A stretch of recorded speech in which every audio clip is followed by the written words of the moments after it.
하나님의 말씀을 봉독하겠습니다. 요한복음 2장 13절에서 22절까지의 말씀입니다. 신약성경 144면 어간에 있습니다. 요한복음 2장 13절에서 22절까지의 말씀입니다. 유대인의 유월절에 가까운지라 예수께서 예루살렘으로 올라가셨더니 성전 안에서 소와 양과 비둘기 파는 사람들과 돈 바꾸는 사람들이 앉아 있는 것을 보시고 노끈으로 채찍을 만드사 양이나 소를 다 성전에서 내쫓으시고 돈 바꾸는 사람들의 돈을 쏟으시며 상을 엎으시고 비둘기 파는 사람들에게 이르시되 이것을 여기서 가져가라. 내 아버지의 집으로 장사하는 집을 만들지 말라 하시니 제자들이 성경 말씀에 주의 전을 사모하는 열심이 나를 삼키리라 한 것을 기억하더라. 이에 유대인들이 대답하여 예수께 말하기를 내가 이런 일을 행하니 무슨 표적을 우리에게 보이겠느냐. 예수께서 대답하여 이르시되 너희가 이 성전을 헐라 내가 사흘 동안에 일으키리라. 유대인들이 이르되 이 성전은 46년 동안에 지었거늘 내가 3일 동안에 일으키겠느냐 하더라.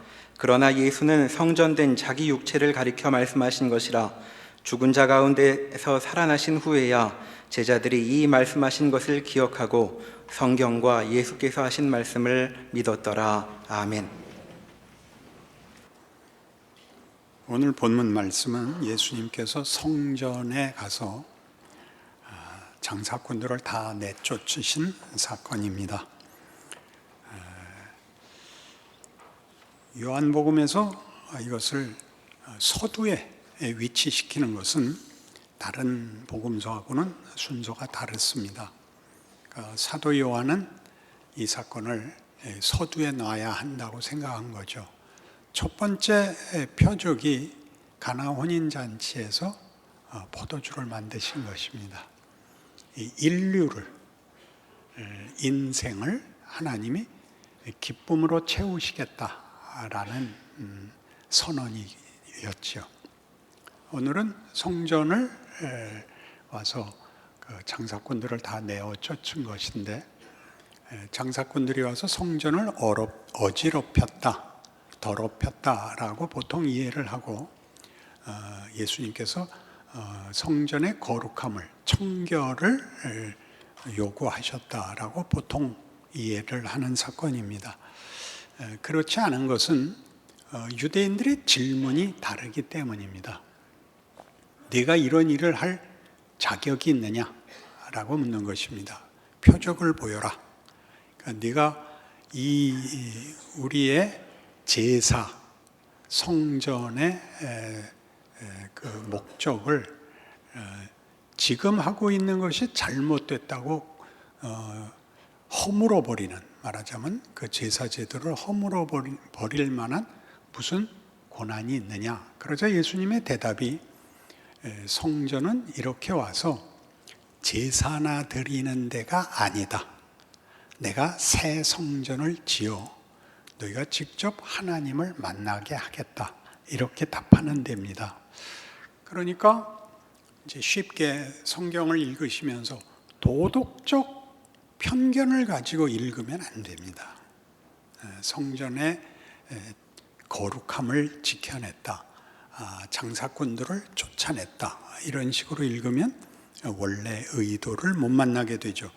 그런 의도, 그런 이해가 어디서 나오는가? 요한복음 11장에 가보십시다.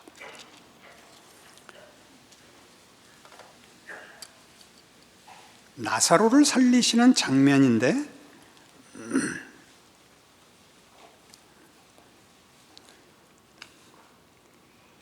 17절, 예수께서 와서 보시니 나사로가 무덤에 있은지 이미 나흘이라. 17절 제가 제대로 보고 있죠? 네, 조금 건너뛰어서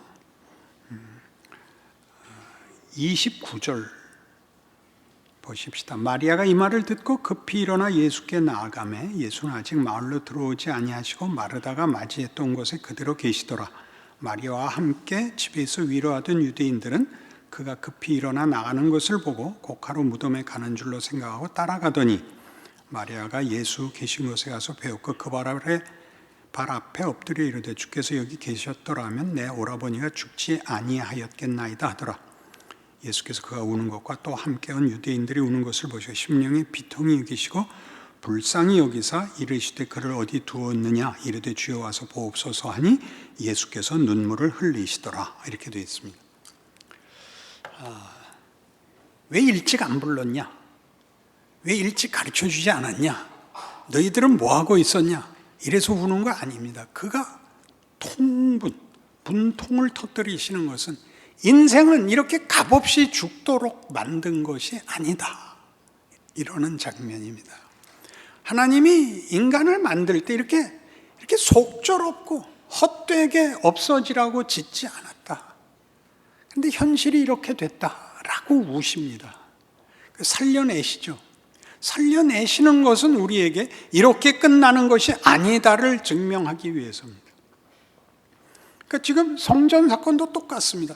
너희 이게 뭐냐라고 꾸중을 하는 게 아니라 성전은 이렇게 요식행위, 책임을 면하기 위한 어떤 수단이 아니다.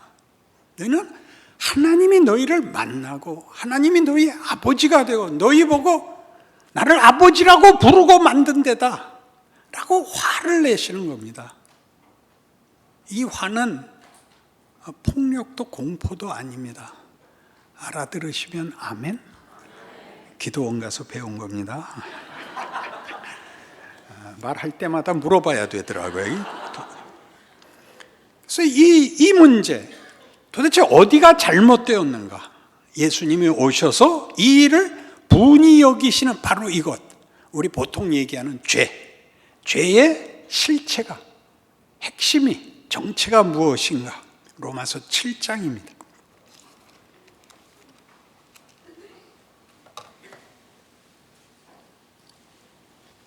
로마서 7장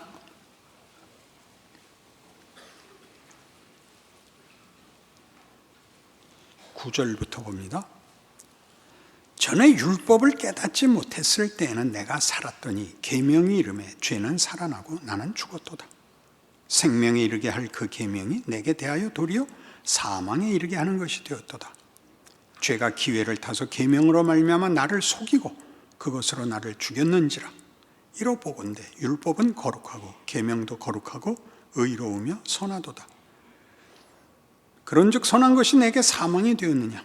그럴 수 없느니라. 오직 죄가 죄로 드러나기 위하여 선한 그것으로 말미암아 나를 죽게 만들었으니 이는 계명으로 말미암아 죄로 심히 죄되게 하려 함이라.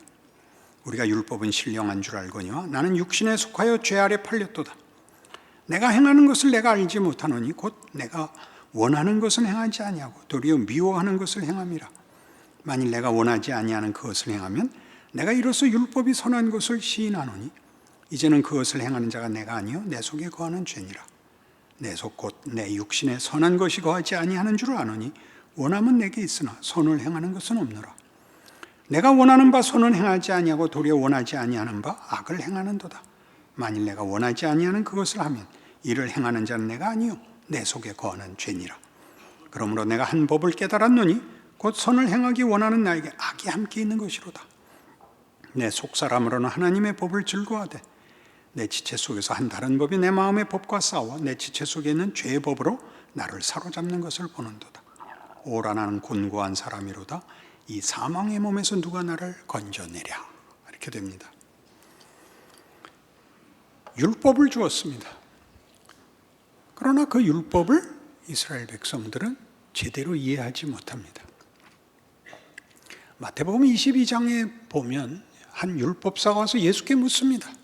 선생님이요, 계명 중에 가장 큰 계명이 무엇입니까? 뭐라고 하더냐? 이렇게 되어 있습니다. 그렇다.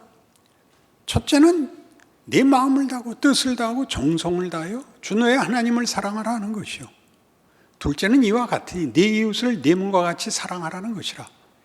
이 두 율법이 온 율법과 선지자의 강령이니라. 그러니까 사랑이죠.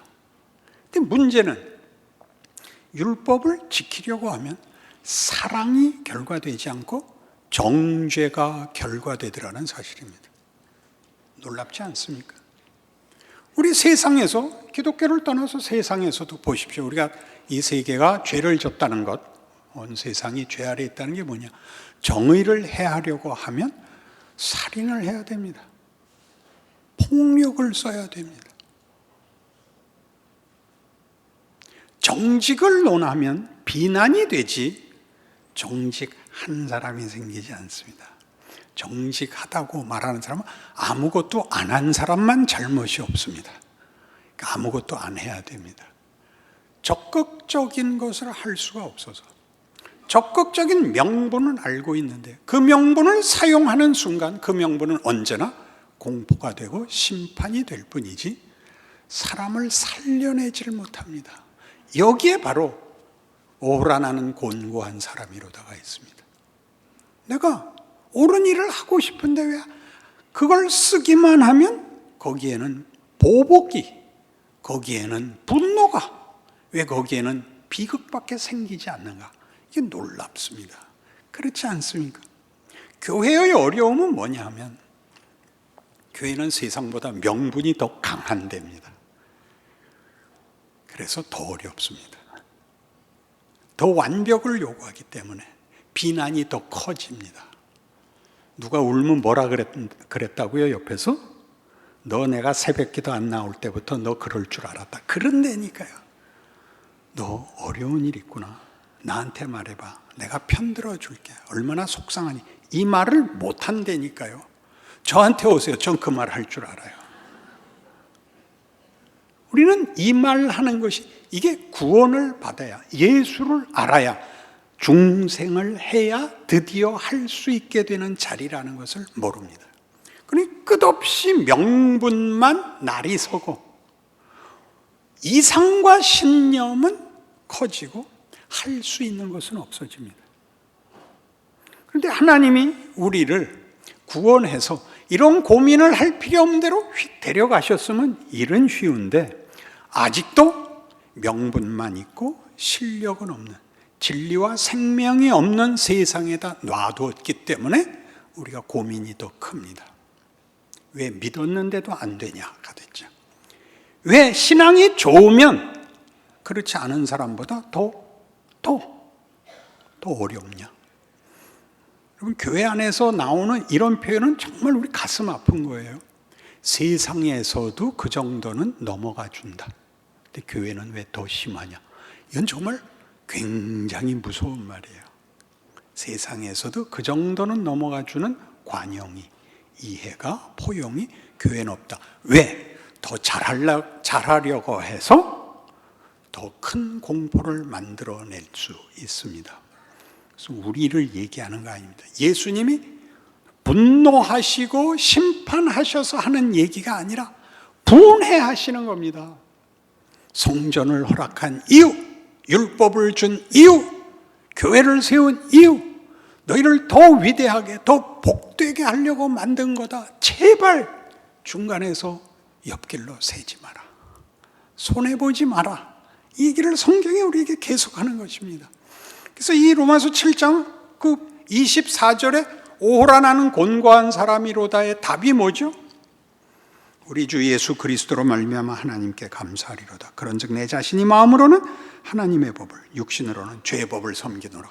이 갈등 속에 있습니다. 하나님의 법을 알고 실천하면 될 거 아닙니까? 늘 이렇게 가르쳤습니다. 명분으로 윽박질렀죠. 해! 왜 못해? 못합니다. 세상 사람들은 죄밖에 질 수가 없습니다. 비난과 폭력밖에 쓸 수가 없지만 우리는 구원을 받아 다른 선택이 있다는 걸 알게 되었습니다. 뭐가 있죠? 기독교에만 있는 것, 용서, 회복, 부활이 있는 겁니다. 나를 믿는 자는 기가 막힌 표현이죠. 죽어도 살겠고, 믿으면 안 죽는 게 아니라 죽어도 살겠고, 그러니까 죽음에다가 부활을 담아내듯이 우리의 생애 속에서 절망, 끝장인 자에게도 우리는 기다려주고 스스로에 대해서도 우리의 실패와 우리의 잘못된 과거가 우리의 미래에 절대적으로 영향을 미칠 수 없다. 유익해야만 된다라는 것이 기독교의 신앙인 것입니다. 그래서 8장 1절, 그러므로 이제 그리스도 예수 안에 있는 자에게는 결코 정죄함이 없나니 이는 그리스도 예수 안에 있는 생명의 성령의 법이 죄와 사망의 법에서 너를 해방하였습니다. 우리는 더 이상 공포와 심판과 절망과 보복으로 갈 이유가 없습니다. 아니, 내가 그 실수를 하기도 합니다. 그러나 거기가 끝이 아닙니다. 우리가 예수 믿고 보면 과거가 다 고맙습니다. 그때 잘못되는 바람에 내가 예수를 믿게 됐어. 이건 누구나 다 있죠. 그 바람에 기도를 하게 됐어. 그러면 잘못하면 이 결과가 나온다. 이런 공식이 생기잖아요. 잘못한 게 이 좋은 결과를 맺은 게 아니라 잘못한 자리에도 하나님이 좋은 결과를 심으실 수 있다라고 깨달아야죠. 잘하는 건 물론 복이에요. 잘하는 건 명예라고. 이젠 잘해야 돼요. 그러나 잘못했다고 후회가 될 때, 절망할 때도 그것이 지금 일을 하게 하라고요. 그건 과거예요. 어저께라고요, 벌써. 우리는 언제나 오늘, 지금에 있거든요. 그러니까 지금이 과거의 모든 것이 일을 하게 결심을 하라고요. 네, 한번 잘하겠다. 이게 성경이 요구하는 거예요. 생명의 성령의 법이 너를 죄와 사망의 법에서 해방하였습니다. 너에게 절망은 없다. 살아있는 한 다시 일어나라. 그렇게 얘기하는 거예요. 전에 어떻게 은혜를 받았는가, 전에 어떻게 내가 절망에 있었는가가 지금 유익이 되게 하는 것, 예수 안에서 허락된 부활, 그리고 우리가 꼭 기억해야 할 살아보게 하는 인생인 것입니다.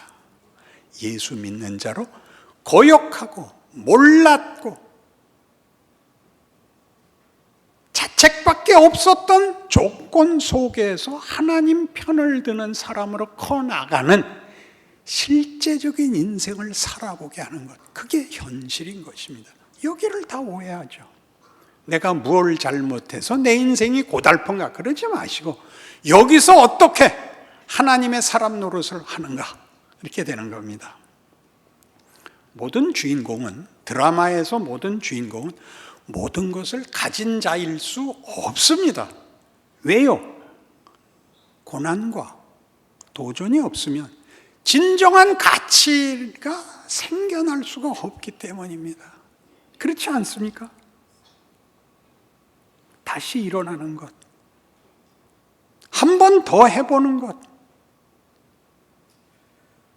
무릎 꿇지 않는 것, 이런 것들은 다 위기, 절망이라는 도전과 현실 앞에서야 비로소 그 내용이 꽃이 피는 것 아닙니까? 주인공이 전지전능하면 그게 무슨 판타지죠. 그러면 애들 보는 거, 어른 보는 거여서는 안 됩니다. 주인공이 잘 되길 바라지 마시고 그가 얼마나 위대한가, 어떻게 위대한가, 무엇을 담아내는가를 봐야죠. 누가 해야죠? 우리가 하는 겁니다. 우리는 세상에 그래서 빛입니다. 우리가 생명이고 우리가 진리입니다. 하십시오. 완벽하라는 얘기가 아닙니다. 속지 마십시오. 완벽에 붙잡혀서 우리는 스스로 해야 할 일을 하지를 못합니다. 우리는 보통 훌륭한 사람 얘기를 함으로써 둘째 자리를 꿰찹니다. 베토벤을 존경해서 이제 벤또가 되고 이렇게 둘째 자리를 차지해서 상대방을 쓱 누르는 겁니다. 내가 베토벤은 아니지만 벤또는 돼서 너는 아무것도 아니다. 그래서 누구를 훌륭하다고 얘기할 때는 흠없는 치장과 설명을 합니다. 그가 얼마나 흠없이 위대했던가를 낱낱이 얘기함으로써 나는 최소한 이 정도는 소망하고 알고 있는 사람이고 너는 아니야 를 위해서 이 사람을 꺼내오죠. 그 위대한 말을 하거나 신념을 얘기하거나 이상을 얘기하면 수상한 거예요. 이게 나를 비난하려고 지금 이 얘기를 꺼낸 거예요. 그런 얘기를 알고 외우는 게 중요한 게 아니라 한 걸음을 나가고 한 표정을 짓는 게 내가 해야 할 일이죠. 그걸 이 완벽이 막는다고요. 아까 얘기했죠? 명분은 아는데 명분이 폭력을 불러오는 현실에서 내가 아는 것을 상대방에게 위협과 공갈로 외치지 않고 내가 한 동작 하는 것, 그게 신앙생활이요, 우리에게 기회요, 명예요, 책임이요, 영광인 것입니다. 히브리서 9장에 가면 이 문제를 우리 히브리서 실컷 했죠. 여러 주에 걸쳐서 히브리서에 나오는 예수님에 의한 구원이 지금 현실적으로 어떤 우리에게 기회이고 명예가 될 수 있는가를 했습니다. 그 히브리서 9장에 7절부터 보시면 오늘 성전을 헐라 하는 얘기와 똑같은 얘기가 이렇게 나오죠. 오직 둘째 장막은 대제사장이 홀로 1년에 한 번 들어가되 자기와 백성의 허물을 위하여 드리는 피 없이는 아니하니 성령이 이로써 보이신 것은 첫 장막이 서 있을 동안에는 성소에 들어가는 길이 아직 나타나지 아니한 것이라. 이 장막은 현재까지의 비유니 이에 따라 드리는 예물과 제사는 섬기는 자를 그 양심상 온전하게 할 수 없나니 이런 것은 먹고 마시는 것과 여러 가지 씻는 것과 함께 육체의 예법일 뿐이며 개혁할 때까지 맡겨둔 것이라.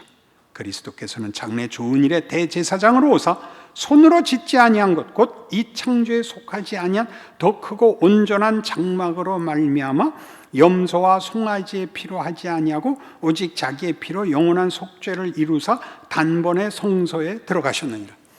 여기서 성소는 하나님 앞에 이렇게 읽으시면 이해가 쉽습니다.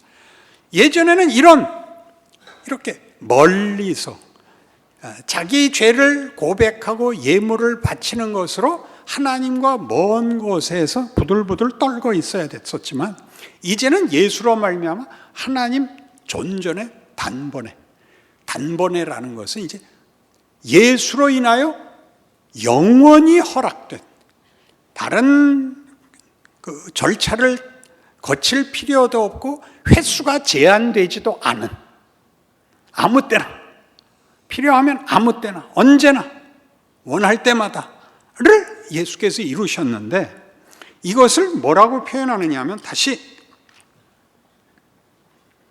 11절에 그리스도께서는 장래 좋은 일의 대제사장으로 오사 손으로 짓지 아니한 것 곧 이 창조에 속하지 아니한 더 크고 온전한 장막, 이 세상이 가지는 최선의 제도나 방법이 아닌 더 큰 방법, 더 큰 어떤 길로 예수님께서 우리를 불러내셨습니다.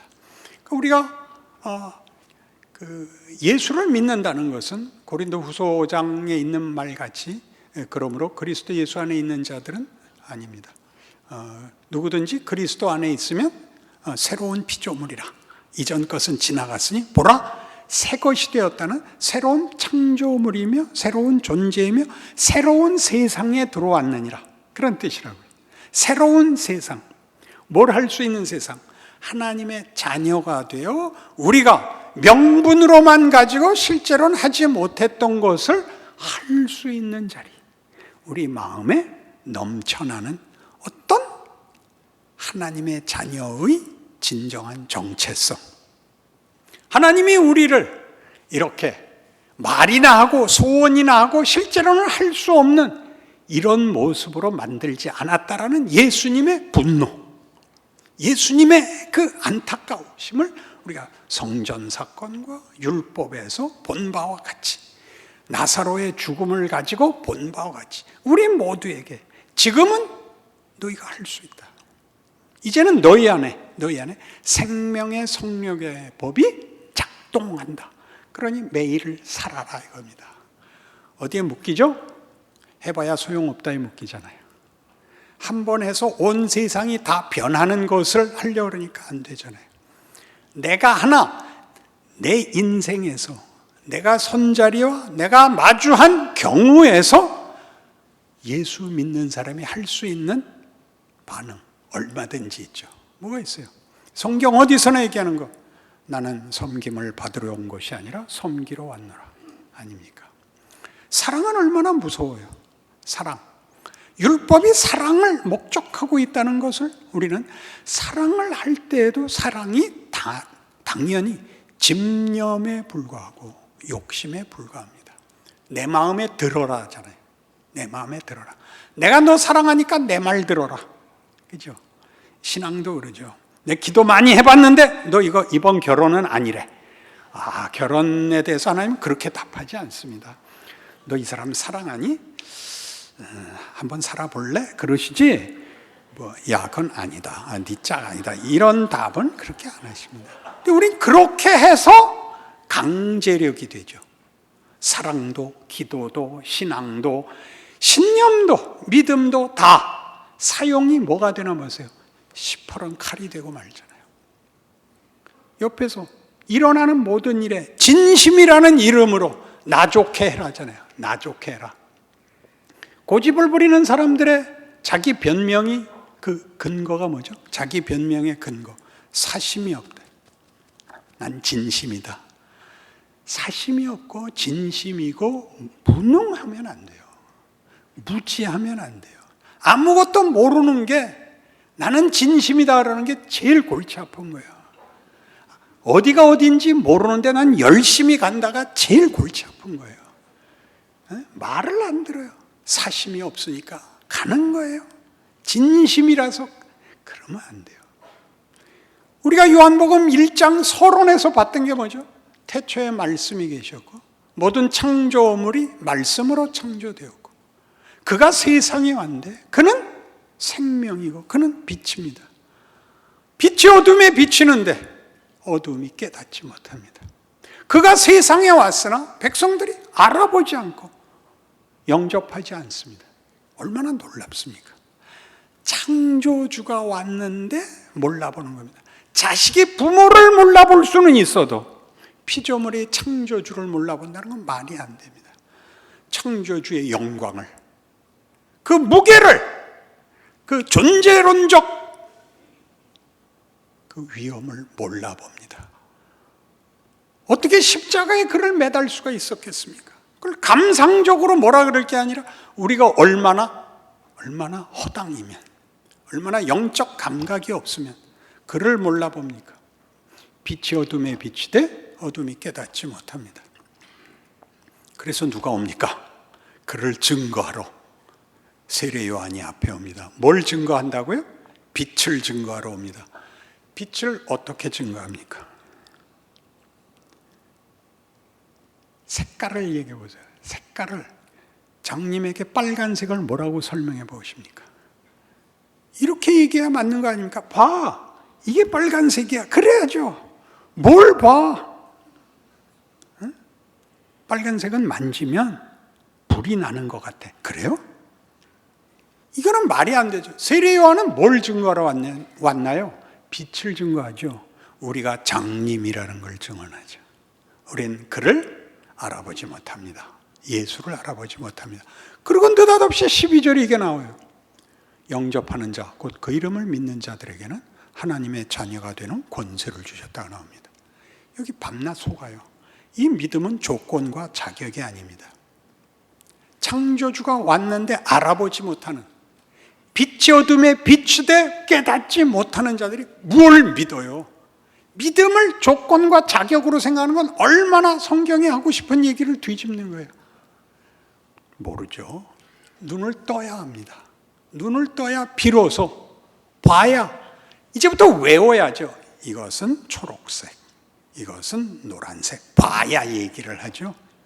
그니 무슨 얘기를 하는 거예요? 예수께서 믿음의 길을 열어 새로운 세상에 우리를 데려가시려고 오신 겁니다. 이게 요한복음이 하고 싶은 얘기예요. 그 여러분에게도 그냥 현실적으로 지금 당장 적용이 되죠. 여러분이 가진 조건, 여러분이 진 짐, 해결되지 않는 조건 속에서 뭘 하나 알죠? 예수가 누군지를 알죠. 그리고 그가 우리를 뭘 만들고 싶어 하죠? 하나님의 자녀의 영광. 그 영광이 뭐였죠? 예수에게서 본 것? 사랑이었죠. 자기를 내어주는 사랑. 그것이 여러분을 모두를 죽여서 이기는 승리보다 크다라고 여러분 모두 알게 되지 않았나요? 그러나 그 사랑을 가지고 나서 다시 칼질을 하게 됐죠. 스스로에게, 이웃에게, 세상에게. 세상에 가서 예수 안 믿으면 지옥 간다라는 얘기는 맞는 말이지만 그 얘기를 공포스럽게 하시면 안 돼요. 자신을 그렇게밖에 증명할 수 없다면 그것은 가난한 겁니다. 뭘로 해야 돼요? 출근길은 피하셔야 돼요. 그 복잡한 길에 마주 서서 고함 지르면 안 돼요. 그렇게 하는 열심을 이해해요. 그것보다 고급해져야 돼요. 일상과 현실과 내 인생에서 할 수 있어야 돼요. 노방전도 나가지 마시고 자식들한테 잘하세요. 누가 참아야 돼요? 부모가 참아요? 자식이 참아요? 그럼요, 부모가 참아야 돼요. 뭘 참아야 돼요? 포기를 참아야 돼요. 포기를 참아야 돼요. 저녁에 꾸중하고 아침에 다시 해야죠. 안 들어올까 봐 회사 가서 잡아오세요.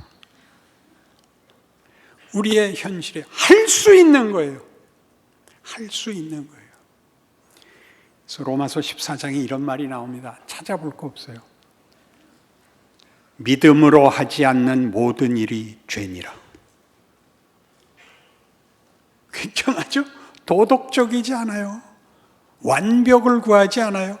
이 세계, 하나님이 예수 안에서 우리에게 허락한 이 생명, 이 정체, 이 가치 세계에서는 믿음으로 하지 않는 것, 하나님이 누구신지, 예수께서 왜 그렇게 와서 십자가를 지셔야 됐는지로 깨우친 세계관과 가치관, 정체를 가지고 있지 않고 하는 건 다 죄다. 네가 말하는 나는 성경 통독 10번 했다든가 철야했다든가 이런 말로 핑계댈 수 없다. 그런 걸로 예수님께서 분노하셔서 성전에 오셔서 모든 장사꾼을 내쫓으셨습니다. 이 정도로 요식행위로 더 깊고 영광대로 가는 길을 막지 말아라. 이렇게 외치시는 거죠.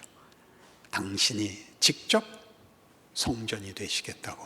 우리는 그 구원을 받은 사람입니다. 우리의 생애는 그런 위대한 생애입니다. 지지 마십시오. 여러분의 인생 속에서 하나님의 영광인 자신을 확인하는 그런 기적이 있길 바랍니다. 기도하십시다. 하나님 아버지 은혜를 감사합니다. 우리의 진짜 싸움은 무엇일까요? 위대한 약속과 기회를 스스로 핑계대는 것이겠지요. 하나님께 원망과 변명하는 게 전부인 그런 인생에서 일어서게 하여 주옵소서. 내 괴로움이나 내 억울함을 호소하는 것이 십자가의 길 아닙니다. 거기서 믿음을 지켜내는 것이죠. 이렇게 하면 하나님이 나와 내 이웃을 구원하시며 이 세상에 하나님의 평강을 주신다고 아는 그런 충성을 하는 것이죠. 그 삶을 살아내는 우리 되게 하여 주시옵소서. 예수님 이름으로 기도합니다. 아멘.